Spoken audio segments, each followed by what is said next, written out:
It is another Thank God Friday to the start of the weekend, and we welcome you all to today's edition of the show. I am Melissa Enoch here at the FMDQ studios in Lagos.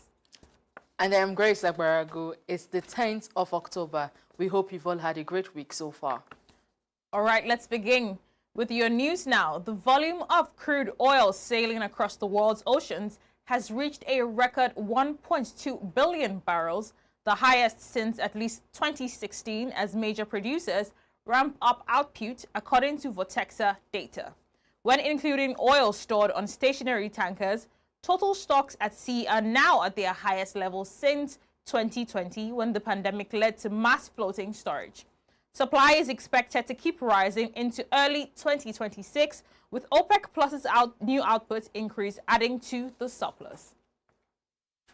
In Kenya, Axaya Estates Limited has signed an agreement with Marriott International to develop the Courtyard by Marriott Nairobi Airport, set to open in 2027. The 180-room hotel at Jomo Kenyatta International Airport will feature restaurants, a rooftop fitness center, an 18-meter pool, and flexible event spaces. The project, which has received preliminary EDGE Advanced certification from the IFC, aims to strengthen hospitality infrastructure at Kenya's main international gateway. In investment news, President Cyril Ramaphosa and European Commission President Ursula von der Leyen jointly addressed the media following the EU-South Africa investment announcement, highlighting strengthened economic ties and renewed commitments to sustainable growth. Let's take a listen. South Africa is on its way to become a global shipping hub, because it's just a green ammonia is becoming the clean maritime fuel of choice. And with this investment, this is an enormous opportunity. This is unfolding for South Africa here. This green ammonia story is just one of many success stories that we have. And now with the new investment, we have the means to write many more success stories. I have a second point, dear Cyril, that we have in common. South Africa is not only transforming itself, it is becoming a clean energy pioneer for the entire continent. And Global Citizen has started a campaign that is scaling up renewables in Africa, knowing that 600 million people in Africa have no access so far to electricity. And therefore, this campaign goes on for a year. It is culminating in Johannesburg at the G20. And we're working hand in hand to mobilize together investments under the Scaling Up Renewables in Africa campaign, together with Global Citizen. The EU remains one of the most important foreign investors in South Africa, and together EU member states account for 41% of total foreign direct investment into South Africa. So you're an important partner, and we don't take your interest in South Africa for granted. Over 2,000 EU companies operate in South Africa, creating more than 500,000 direct and indirect jobs. And that is quite a phenomenal number. The South African European Summit in March agreed on pathways to further advance the economic ties between our two countries. And today we are seeing the realization of precisely this. It confirmed our commitment to deal with common challenges and to promote peace, development, and prosperity. Now, this innovative partnership focuses on priorities that we as South Africa have set for ourselves, for our own development. In other news, the African Development Bank Group has released its 2025 African Development Fund Results Report, highlighting strong impacts in low-income countries. The report shows that ADF projects in 2024 provided clean water to millions, created over 500,000 jobs, and mobilized $442 million for climate action. Meanwhile, the United Kingdom will host the 17th replenishment pledging session of the African Development Fund in December. UK Minister for Development and Africa, Baroness Jenny Chapman, promises a strong UK commitment and urges other partners to contribute ambitiously. In Uganda, stakeholders in the agriculture sector have held a webinar focused on expanding agribusiness opportunities, boosting value addition, and attracting investment across the value chain. Let's pay attention. I would like to shed some light on agroecology. Of course, it refers to a systemic alternative, which is not merely a set of techniques, but a science-based, socially rooted approach that integrates traditional knowledge, farmer innovation, and ecological principles. Of course, some people say that agroecology works best with nature. It's using nature to solve challenges that we face in our communities, but also to sustain our livelihoods. And it's important to recognize that agroecology builds soil fertility, enhances biodiversity, improves nutrition, and strengthens climate resilience. But on the other hand, food sovereignty also reaffirms the rights of people to define their own food systems and based on local needs. But when we look at the trade policy, it's inherently political, defines who produces, who benefits, whose rights are recognized or ignored. And in Africa, trade and investment regimes still favor industrial agriculture. That's a fact. And export markets reinforcing structural inequalities. In fact, our production in Africa is largely export-oriented.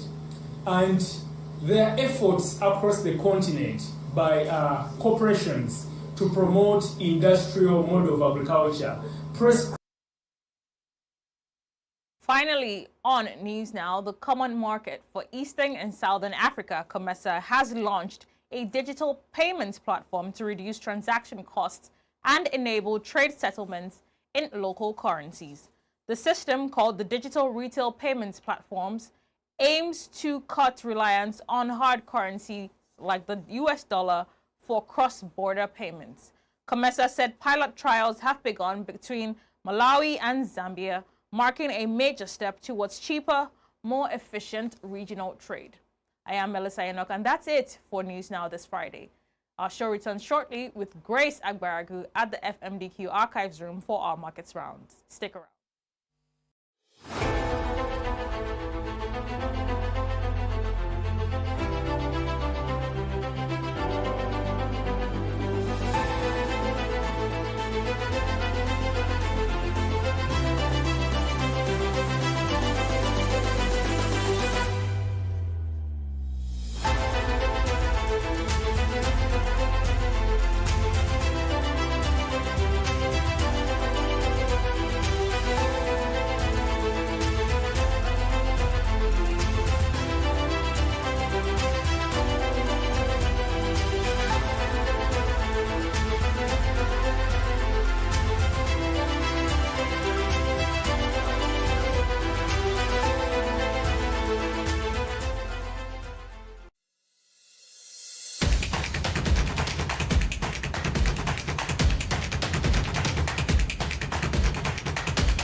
Welcome back to Money Moves. Let's now go over to Grace for today's markets review. Hello there, Grace.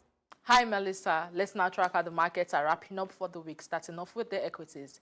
In Nigeria, the NGX All-Share Index closed at the positive, up 0.54%. Cote d'Ivoire's BRVM added 0.28%, while Zimbabwe Stock Exchange fell sharply by 2.36% to 197.85. Africa's biggest exchange, JSE, also saw losses down 0.20%. Morocco's MASI rose 0.30%, while Kenya's NSE was short for the Mazingira Day. Let's do a quick round on some of the Pan-African currencies. The rand was little changed at 17.20 per dollar, while the Egyptian pound held steady at 47.55. The CFA franc is 0.14% to 566.88, and the Kenyan shilling was marginally firmer at 129.23. The Moroccan dirham strengthened 0.08%, and the naira gained 0.67% to trade at 1,464 naira 24 kobo per dollar. Let's switch into the commodities data deck, beginning with energy prices.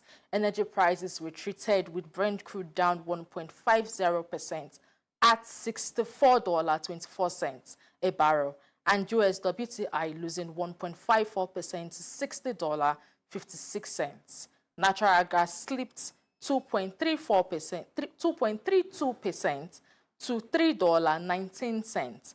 And RBOB gasoline declined by 100 basis points as of 12:38 GMT. Finally, two soft prices. Cocoa fell 0.67% to $5,905 per ton, while coffee rose 1.07%. Cottons declined 1.05%, palm oil slipped 0.37%, and sugar is 0.25% to $16.22 as at 12:42 GMT.